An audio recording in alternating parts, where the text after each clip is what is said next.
337장입니다. 337장 함께 찬양하겠습니다.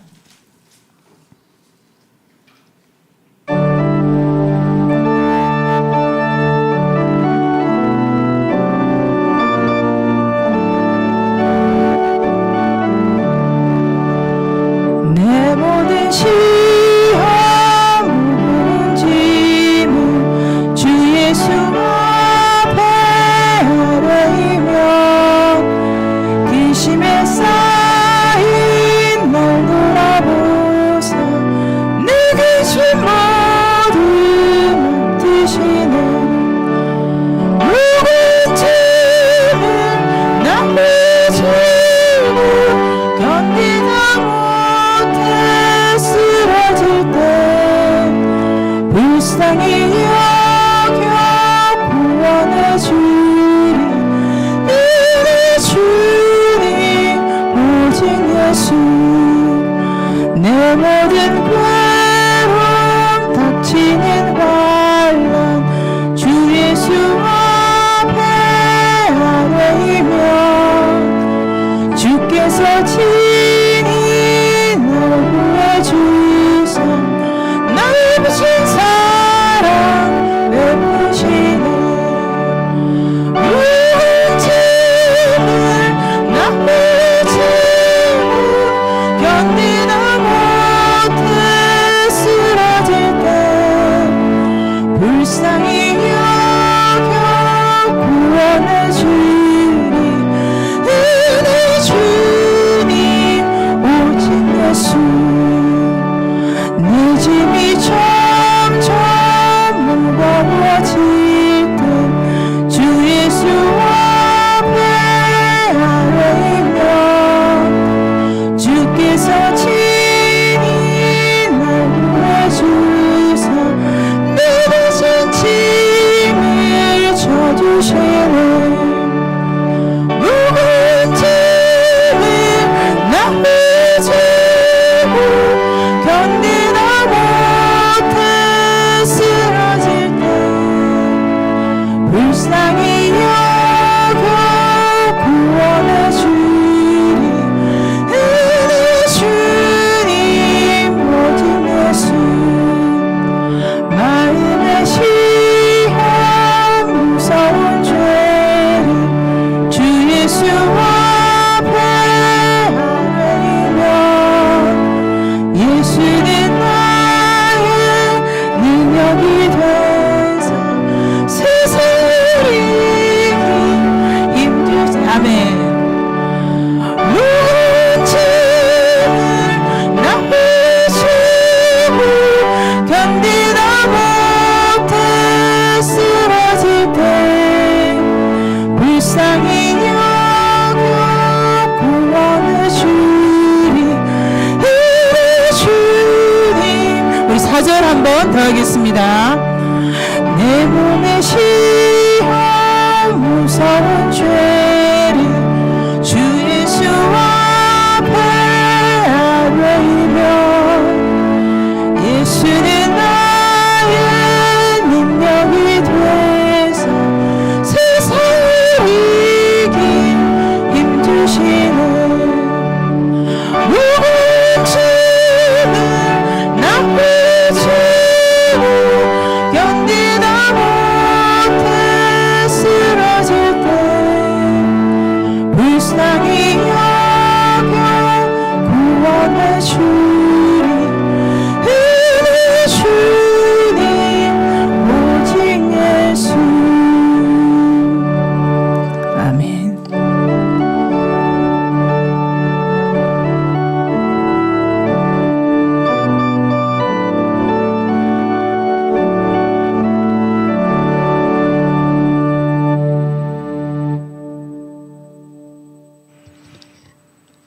묵도하심으로 수요 1부 예배 하나님께 올려드리도록 하겠습니다.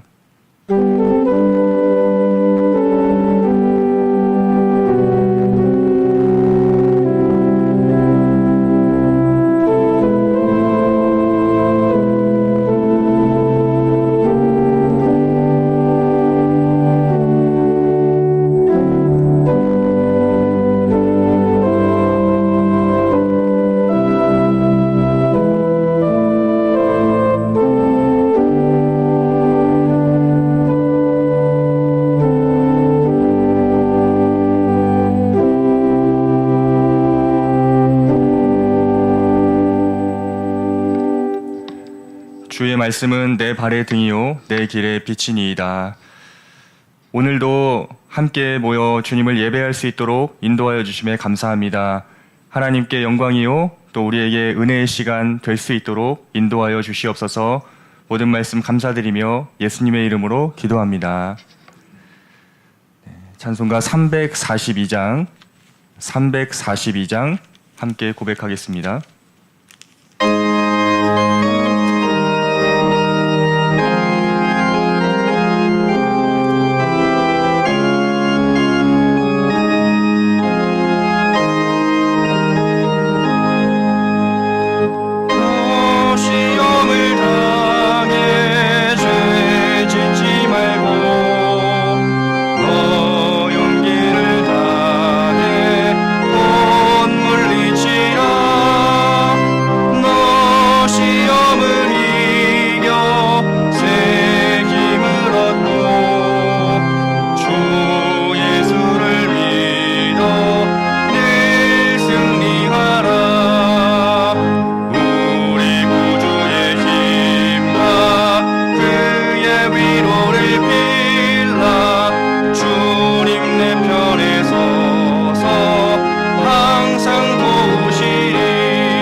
최순희 권사님 기도해 주시겠습니다.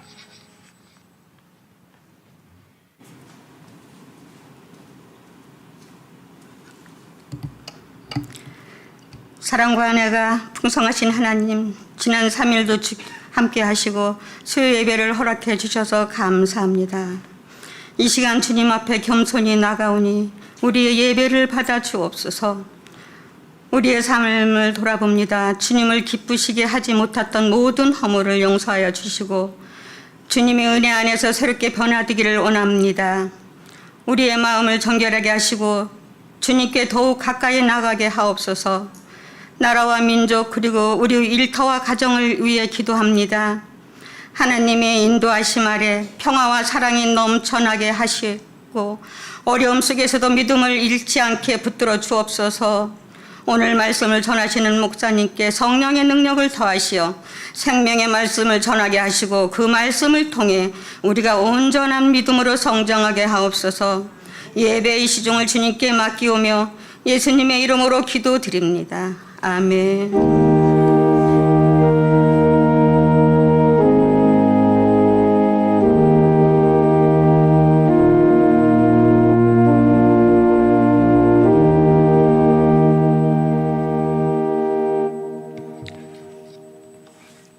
오늘 우리에게 주시는 하나님의 말씀은 야고보서 1장 12절부터 18절까지입니다.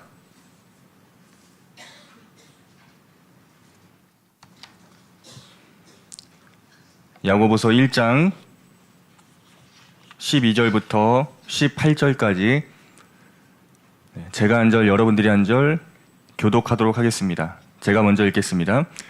시험을 참는 자는 복이 있나니 이는 시련을 견디어 낸 자가 주께서 자기를 사랑하는 자들에게 약속하신 생명의 면류관을 얻을 것이기 때문이라.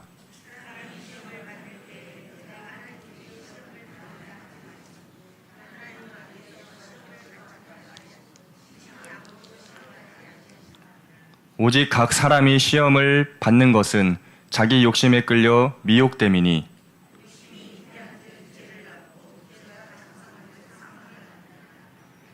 내 사랑하는 형제들아 속지 말라.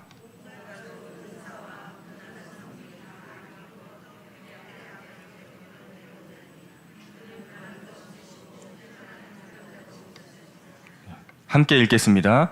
그가 그 피조물 중에 우리로 한 첫 열매가 되게 하시려고 자기의 뜻을 따라 진리의 말씀으로 우리를 낳으셨느니라. 아멘. 네, 담임 목사님께서 또 총회에 가 계시는데 돌아오실 때까지 잘 무사히 마치고 돌아오실 수 있도록 계속 기도해 주시면 감사하겠습니다. 그리고 10월 달에 여러 일정들이 있는데 주보를 참조하셔서 계속 기도해 주시면 감사하겠습니다. 44구역 또 찬양으로 하나님께 영광 돌리도록 하겠습니다.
하나님 아버지 감사합니다. 44구역 또 찬양으로 주님께 영광을 돌렸습니다. 정말 하나님을 믿고 살아가는 그 삶이 간증이 되게 하여 주시고 또 하나님께서 친히 인도하시는 귀한 삶들이 될 수 있도록 인도하여 주시옵소서. 하나님 이제 말씀 앞에 서려고 합니다. 성령님께서 역사해 주셔서 이 말씀이 잘 깨달아질 수 있도록 인도하여 주시고 또한 삶에 어떻게 하면 잘 적용하며 살아갈 수 있을까 주님께서 지혜를 주셔서 정말 잘 깨닫고 실천하기를 다짐하는 귀한 시간이 될 수 있도록 주님께서 은혜를 더하여 주시옵소서. 이 모든 말씀 감사드리며 예수님의 이름으로 기도합니다. 아멘. 네, 시험을 참는 자는 복이 있나니라는 제목으로 함께 말씀을 나누려고 합니다. 네, 야고보서는 일반적으로 예수님의 형제 야고보가 기록한 것으로 보고 있습니다. 그런데 이 시대적 배경을 보면은 신약 성경에서 초창기에 쓰였던 성경으로 분류가 되는데요. 특별히 스데반 선교사님 순교 이후에 이 흩어진 유대인들을 대상으로 편지했다라고 밝히고 있습니다. 당시에 이 흩어진 유대인들이 겪는 그런 여러 가지 시련이 있었는데요. 제가 정리를 해보면서 한 4가지 정도로 말씀을 좀 드리고자 합니다. 첫 번째는 사회적 고립입니다. 예수님을 믿는 것 때문에 이 유대인들의 박해가 굉장히 심하게 있었는데, 그래서 스데반 선교사님도 순교를 하시게 된 것이죠. 그래서 흩어지지 않으면은 살아갈 수 없는 너무나 힘든 그런 상황을 이제 맞이했습니다. 그러니까 사회적으로 고립이 될 수밖에 없는 그러한 상황이었다라는 것이죠. 네, 두 번째는 경제적인 압박도 있었습니다. 박해를 피하려고 흩어지다 보니까 이 낯선 땅에서 겪는 이 생존의 문제들이 있었습니다. 일자리 문제라든지 부자들의 착취 문제 등 당장 이 생존에 대한 위기에 직면했던 것입니다. 또 그러다 보니까 이 종교적인 배신감까지도 들었지 않았을까. 하나님께서 왜 이런 고난을 허락하시는지 신앙적 회의감이 들었을 것입니다. 믿음을 지키며 살아가는데 왜 이렇게 고난을 허락하시는지, 내 삶은 왜 이럴까, 그러한 생각에 잠길 수 있다는 것이죠. 그리고 마지막 4번째로 문화적인 충돌도 문화적인 갈등도 있었겠다 생각이 듭니다. 힘든 상황이 지속되면서 믿음을 지키기보다는 이 세상 문화에 눈길이 갔을 수 있겠구나. 믿음의 길보다 이 세상의 길을 추구하고 싶었을 그 가능성이 또 있습니다. 네, 이렇게 수신자들이 겪었던 시련들을 보면은 굉장히 현실적인 문제라는 것을 알 수 있는데요. 그래서 야고보서의 특징은 단순한 교리적인 설명을 넘어서 이 현실 속에서 어떻게 믿음으로 살아내야 하는지 그것에 집중하고 있다라고 볼 수가 있습니다. 오죽하면은 행함이 없는 믿음은 죽었다 말씀하시지 않습니까? 바라기는 오늘 말씀을 통해서 우리도 현실적인 이러한 시련 앞에 어떻게 믿음으로 살아갈 것인지 우리가 다시 한번 깨닫고 또 소망을 가질 수 있는 귀한 시간이 되기를 소망합니다. 먼저 오늘 본문 12절을 보니까요. 시험을 참는 자가 복이 있다라고 말씀하십니다. 보통의 사람들은 복이 있는 삶이 뭐냐라고 했을 때 아무 문제 없이 만사 형통한 것을 복이라고 생각할 수 있습니다. 그런데 오늘 12절 시작의 말씀을 보니까 시험이 없는 자가 복이 있는 것이 아니라 시험을 참는 자가 복이 있다 말씀하십니다. 여기서 말하는 이 시험의 개념은요, 테스트라는 영어 단어가 쓰였습니다. 여러분들 ESV 성경이라고 있는데요. ESV 성경은 원문을 충실히 번역한 그러한 성경입니다. 거기에 보면은 테스트라고 되어 있는데요. 이것은 하나님께서 하시는 테스트라고 우리가 구별할 수 있습니다. 이 하나님의 테스트는 여러분 아시다시피 이 믿음을 더욱더 성장시켜주고 성숙하게 만드는 그러한 특징이 있습니다. 마치 금을 불 속에 넣어서 재련하는 것과 같은 것입니다. 그러면 금이 어떻게 되겠습니까? 무엇이 되겠습니까? 순금으로 변하게 되는 것입니다. 이러한 고백을 했던 우리 구약의 인물을 잘 알고 있죠. 바로 욥인데요. 욥이 23장 10절에 이렇게 말씀을 합니다. 그러나 내가 가는 길을 그가 아시나니 그가 나를 단련하신 후에는 내가 순금같이 되어 나오리라. 이처럼 하나님의 테스트는 우리의 믿음을 순금처럼 더 깨끗하고 정결하게 만들어줍니다. 중요한 것은 이 하나님이 주시는 테스트를 견디는 자들이 받게 되는 것이 있다라는 것인데 그것이 생명의 면류관이다 말씀하십니다. 이 면류관이라는 단어는 운동 경기에 승리한 자에게 씌워주는 이 월계관과 같은 것입니다. 믿음으로 살아온 자들을 위해 약속으로 하나님께서 주시는 것입니다. 하나님은 열심히 믿음을 지키며 살아온 이 사랑하는 자녀들을 위해서 영원한 생명으로 갚아주시는 것입니다. 따라서 믿음의 시련이 있더라도 이 영원한 상급을 바라보면서 또 인내해야 되는 것입니다. 그런데 질문이 생기는 것이 영원한 것만 바라보면서 현재를 그냥 무조건 참아내기만 해야 되냐? 물론 그럴 수도 있지만 그렇지 않습니다. 현재의 삶에서도 이 믿음의 시련을 통과하기 위해서 야고보서에서 말씀하시기를 하나님께 지혜를 구해라 라고 말씀합니다. 오늘 읽지 않았지만 5절에 나와 있죠. 시련이 왔을 때 우리는 무엇을 해야 할지 또 어떻게 해야 될지 너무나 연약해서 이 막막한 상황을 만나게 될 수 있습니다. 이때 필요한 것이 바로 하나님의 지혜라는 것입니다. 제가 5절을 잠깐 읽어보면 너희 중에 누구든지 지혜가 부족하거든 모든 사람에게 후히 주시고 꾸짖지 아니하시는 하나님께 구하라. 그리하면 주시리라. 여기서 말하는 지혜는 당연히 세상의 지혜를 말씀하는 것이 아니라 이 믿음의 시련을 견디기 위한 것을 말씀하고 있는 것입니다. 이 지혜를 하나님께 구하면은 그 시험을 통과할 수 있도록 지혜를 후히 주신다 말씀하십니다. 영원한 것을 바라보면서 현재를 견디되 이 시험을 통과하되 현재에서도 구할 것이 있다면 의심하지 말고 하나님께 지혜를 구할 수 있어야 합니다. 복 있는 사람은 이 하나님의 시험을 참는 자다 말씀을 드렸습니다. 테스트라는 단어를 사용했다고 제가 말씀을 드렸는데 믿음을 더욱 성숙하게 만들어주고 이 생명의 면류관을 얻게 한다.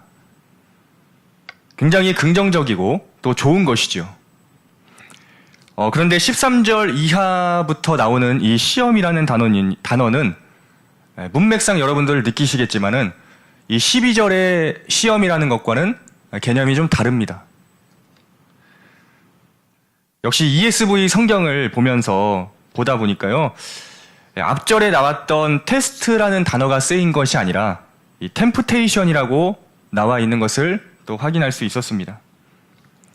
템프테이션의 그 뜻이 유혹이지 않습니까? 유혹. 이것은 마귀가 주는 유혹으로 볼 수 있는데 하나님이 주시는 그 시험과는 완전히 반대되는 개념이죠. 믿음을 허물어버리는 그러한 특징이 있습니다. 마치 하나님께서 금지하신 선악과 너희는 절대 먹지 마라. 그렇게 선악과에 대한 그 말씀을 주셨는데 뱀이 나타나가지고 유혹하지 않습니까? 그래서 그 유혹에 넘어가 버렸던 이 아담과 하와의 경우가 바로 이 테스트라는 개념으로 볼 수 있는 것입니다. 마귀의 유혹에서 이제 넘어진 것인데 마귀의 시험은 이처럼 믿음을 허물어뜨리고 하나님과 관계를 단절시키고 멀리하게 된다는 그러한 특징이 있습니다. 그래서 창세기 3장 8절 말씀에 그들이 그날 바람이 불 때 동산에 거니시는 여호와 하나님의 소리를 듣고 아담과 그의 아내가 여호와 하나님의 낯을 피하여 동산 나무 사이에 숨은지라라고 말씀합니다. 네, 이처럼 마귀의 시험은요, 믿음을 마구 흔들어서 유혹해서 이 하나님과의 관계를 멀어지게 하는 것이 그 특징입니다. 그런데 계속 말씀에서 이어가는 것이 하나님은 이러한 시험을 주시지 않는다라는 것이죠.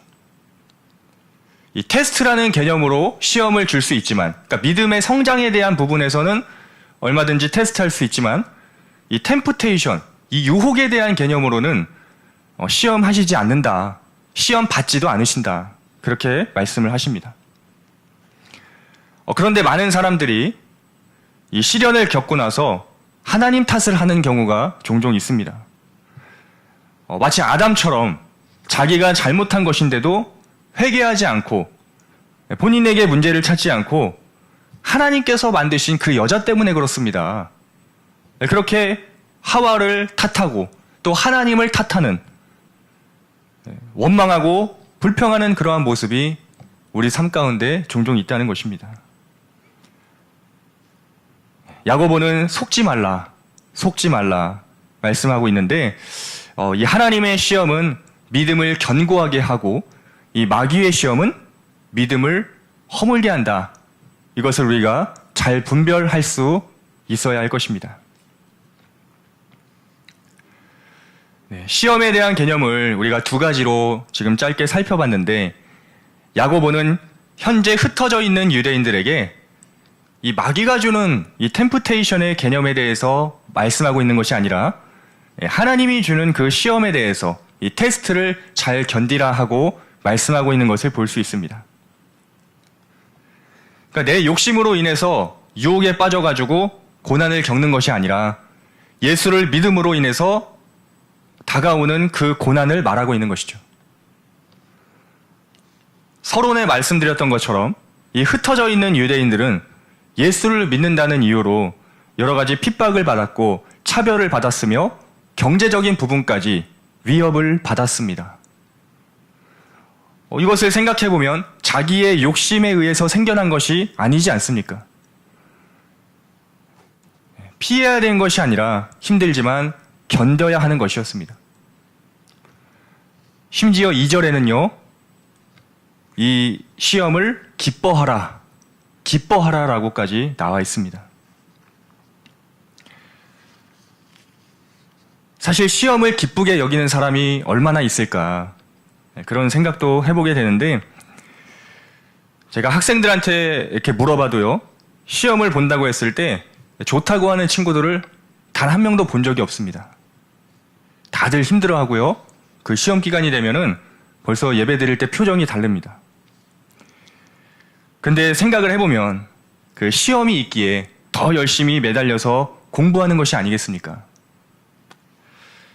당장은 힘들지만 그것으로 인해 성적이 점차 향상되는 것입니다. 마찬가지로 그리스도인의 삶에서 이 시험이라는 것은, 이 테스트라는 것은 믿음을 성숙하게 하는 필수 과정인 것입니다. 필수 과정.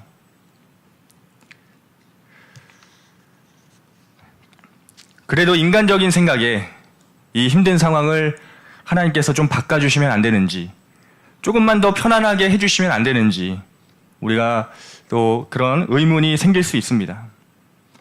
하지만 우리가 명확하게 기억해야 할 것은 하나님의 방식은 이 연단이다라는 것입니다. 연단이 없다면 어떻게 나의 믿음이 진짜라고 증명할 수 있겠습니까?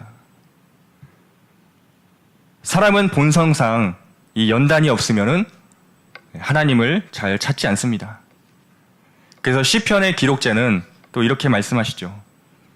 119편 71절인데, 고난당한 것이 내게 유익이라, 이로 말미암아 내가 주의 율례들을 배우게 되었나이다. 이 고난을 통해서 유익이라고 말씀하시면서 주님의 율례들을 배우게 됐다 말씀합니다. 마치 욥의 고백처럼 귀로만 듣는 하나님이 아니라, 귀로만 듣는 신앙이 아니라 이제는 눈으로 직접 하나님을 보는 그러한 신앙이 되는 것입니다.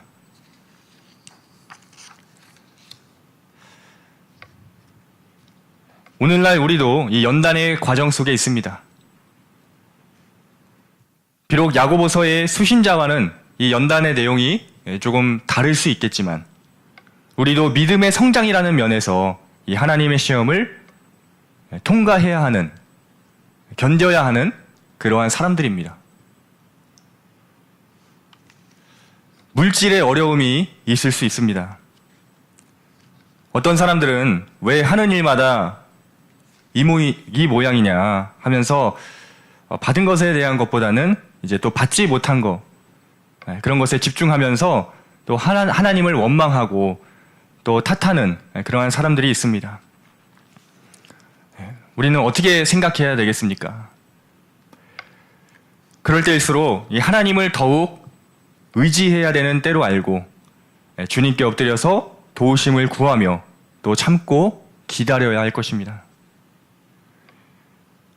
그 과정을 통해서 하나님께서는 사람이 떡으로만 사는 것이 아니라 하나님의 말씀으로 산다는 것을 머리가 아니라 삶으로 배울 수 있도록, 경험할 수 있도록 인도해 주실 것입니다. 이 돈을 통해서, 물질을 통해서 하나님은 우리의 믿음을 연단하실 수 있습니다. 또한 질병에 대한 부분도 마찬가지입니다. 어떠한 사람들은 왜 갑자기 이런 병이 생긴 것이냐 하면서 또 하나님을 또 원망할 수도 있고 또 탓할 수 있습니다. 하지만 우리는 하나님을 더욱 의지해야 되는 때로 알고 주님께 엎드려서 도우심을 구하며 또 참고 기다려야 할 것입니다. 죽이기도 하시고 살리기도 하시는 이 주권이, 이 모든 생사화복이 하나님께 있다는 것을 머리가 아니라 삶으로 경험하게 될 것입니다. 질병을 통해서 하나님은 믿음을 연단하실 수 있습니다. 또한 자녀에 대한 부분도 마찬가지입니다. 어떤 사람들은 이 자녀들의 부족함을 보면서 또 견디지 못하는 그러한 사람들이 있습니다. 그래서 거친 말을 쏟아내면서 또 큰 상처를 주는 경우가 있는데 욕심 때문에 그런 것은 아닌가 우리가 또 돌아봐야 될 것입니다. 자녀들의 일생을 하나님께서 책임지신다는 믿음으로 참고 기다리면서 또 하나님을 더욱 의지하는 기회로 만들어가야 할 것입니다. 그 과정을 통해서 내 자녀가 아니라 하나님이 키우시는 자녀이구나 하면서 그 주도권을 내가 아니라 이제 하나님께 드리는, 그래서 하나님의 자녀라는 것을 우리가 머리가 아니라 삶으로 경험하게 될 것입니다. 자녀를 통해서 하나님은 우리의 믿음을 연단하실 수 있습니다. 여러분은 어떤 믿음의 이 시련을 겪고 계십니까? 연약한 믿음을 견고하게 하시는 하나님을 바라보시고 힘들지만 기뻐할 수 있는 우리의 삶이 되기를 소망합니다. 베드로 사도도 너무나 비슷한 말씀을 하고 있는데요. 베드로전서 1장 6절 7절에 보면 그러므로 너희가 이제 여러 가지 시험으로 말미암아 잠깐 근심하게 되지 않을 수 없으나 오히려 크게 기뻐하는도다. 너희 믿음의 확실함은 불로 연단하여도 없어질 금보다 더 귀하여 예수 그리스도께서 나타나실 때에 칭찬과 영광과 존귀를 얻게 할 것이니라. 장차 믿음이 견고해져서 어떤 문제를 만나도 흔들리지 않는 하나님의 사람들이 될 것입니다. 또한 주님 오실 그날에 이 영원한 생명의 주인공이 되게 하시는 줄을 믿으시길 바랍니다.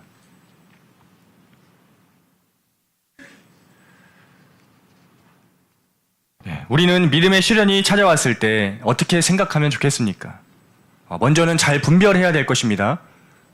내 욕심으로 인해서 이게 유혹에 대한, 그 템프테이션에 대한 그러한 시험이 아닌가. 그런 것이 아니라면 우리는 이 믿음의 시험을, 이 하나님의 테스트를 잘 견디면서 믿음을 견고하게 해야 되는 것입니다. 내 믿음이 순금처럼 될 수 있는 좋은 기회가 왔다 하면서 감사와 기쁨으로 이 시험을 참고 견딜 수 있는 저희가 되길 원합니다. 하나님께서 나를 더욱더 복 있는 사람으로 만들어주시기 위해서 믿음을 테스트하시는 것입니다. 아브라함의 경우가 또 그렇지 않았습니까? 하나님이 주실 때는 언제고 다시 가져오라고 하십니다. 아브라함도 그 3일 동안, 성경에서는 어떤 생각을 했는지 나와 있지 않지만 인간적인 생각으로 생각할 때 어떤 수많은 생각을 했을까, 그러한 부분들도 생각해 보게 됩니다. 지혜가 부족하면 하나님께 구하시길 바랍니다. 후이 주시는 하나님께서 여러분들을 도와주시고 또 그 믿음의 시험을 통과할 수 있도록 붙들어 주실 것입니다. 하나님께서는 감당할 시험을 주시고요. 또 감당하지 못할 것 같으면 피할 길도 내주신다 했습니다. 교회를 다닌다고 해서 진짜가 아니고요. 이 믿음으로 살아내는 삶이 있어야 진짜입니다.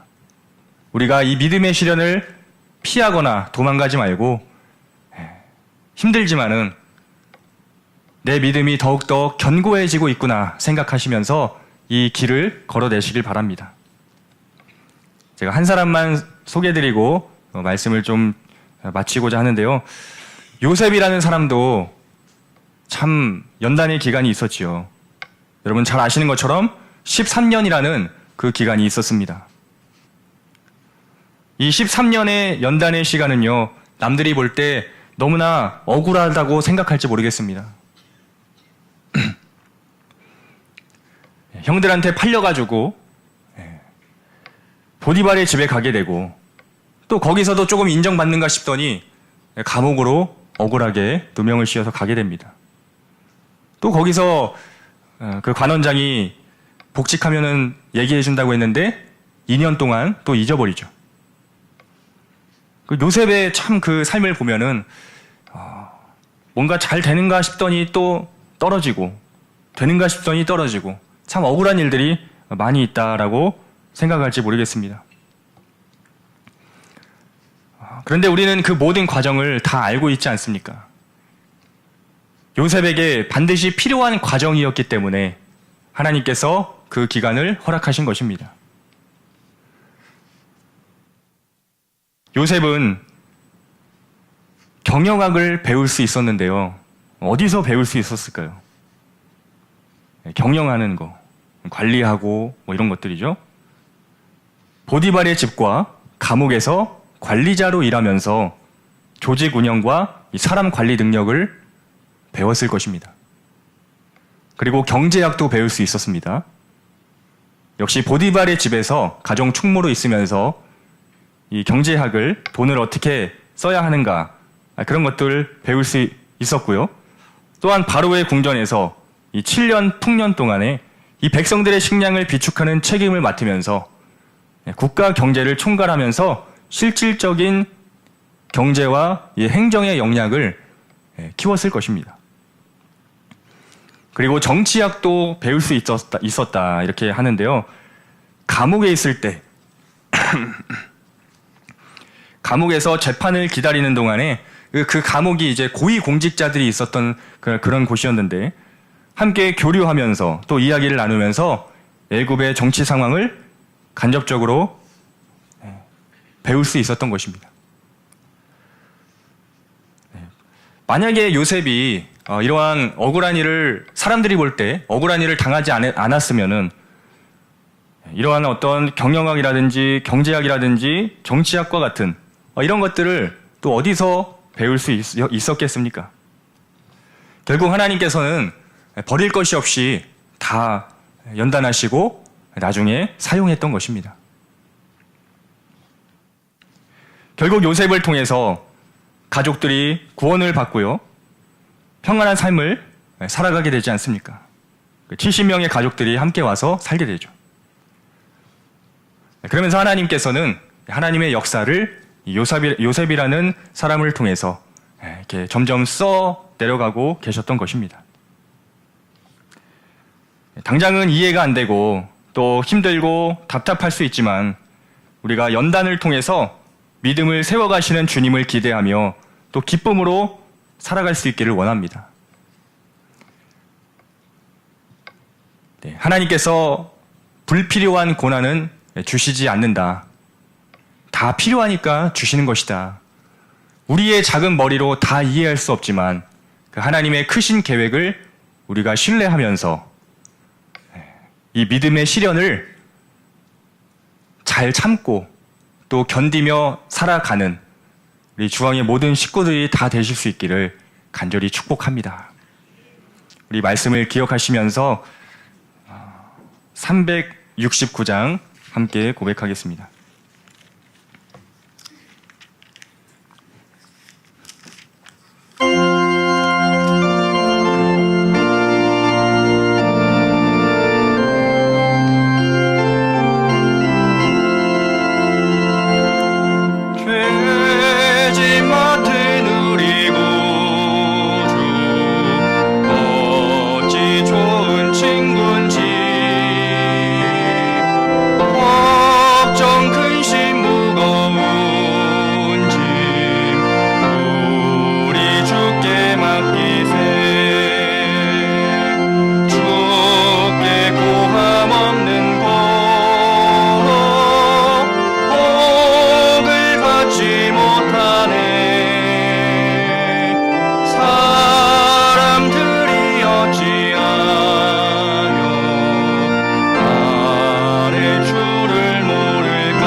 하나님 아버지 감사합니다. 어떤 사람이 복이 있는 사람인가? 시험이 없는 사람이 복이 있는 사람이 아니라 시험을 참는 사람이 복이 있는 사람입니다. 하나님께서는 우리를 테스트하셔서 더욱더 믿음의 사람으로 만들어 가십니다. 하나님, 우리에게 다가오는 여러 가지 시련을 만나거든 주님을 생각하며 기쁘게 이 시험을 받아들일 수 있는 우리의 삶이 되기를 원합니다. 내가 잘못해서 나의 욕심에 끌려서 오는 그러한 시련이 아니라고 한다면 그 시험을 잘 견뎌낼 수 있도록 힘과 믿음을 더하여 주시고 그 과정을 통해서 더욱더 하나님의 사람으로 아름답게 세워져가는 귀한 모습이 될 수 있도록 인도하여 주시옵소서. 시험이 없으면 안 되는가? 이 시험이 꼭 나한테 필요한 것인가? 너무나 힘들어서 그러한 생각을 또 갖게 될 수 있습니다. 하지만 나를 누구보다 잘 아시는 하나님께서 주신 시험이라고 생각할 때 그것이 또한 위로가 되고 또 소망이 되는 줄 믿습니다. 잘 견딜 수 있도록 힘을 더하시고 또 그 과정을 통해서 멋진 믿음의 사람이 되어질 수 있도록, 그리고 더 나아가서 주님 오실 그날에 칭찬과 영광과 좋은 길을 얻기에 부족함이 없는 하나님의 사람이 될 수 있도록 주님께서 인도하여 주시옵소서. 당장 앞의 일들을 바라보면서 혹시라도 불평하거나 원망하지 않도록 막아주시고 하나님의 크신 계획을 신뢰하며 믿음으로 이 길을 잘 견디며 나아갈 수 있도록 인도하여 주시옵소서. 하나님, 또 겨자씨 천국잔치가 얼마 또 남지 않았습니다. 또 주님의 마음을 부어주시고 한 영혼에 대한 애절한 마음을 우리 마음 가운데 부어주셔서 정말 하나님께서 기뻐하시는 귀한 잔치가 될 수 있도록 주님께서 인도하여 주시옵소서. 오늘도 질병으로 고생하시고 또 마음의 근심으로 걱정하시는 분들 하나님께서 지켜주시고 믿음으로 살아낼 수 있도록 오늘 이 하루도 주님께서 인도하여 주시옵소서. 이제는 우리 주 예수 그리스도의 은혜와 아버지의 크신 사랑과 성령님의 감화감동 교통내주 역사하시는 은혜가 믿음으로 다시 한 번 더 살아가기를 다짐하는, 하나님의 테스트를 통과하기를 원하는 중앙의 모든 성도님들 머리 위에 이곳에 모인 우리에게 이제부터 영원토록 함께 있을지어다. 아멘.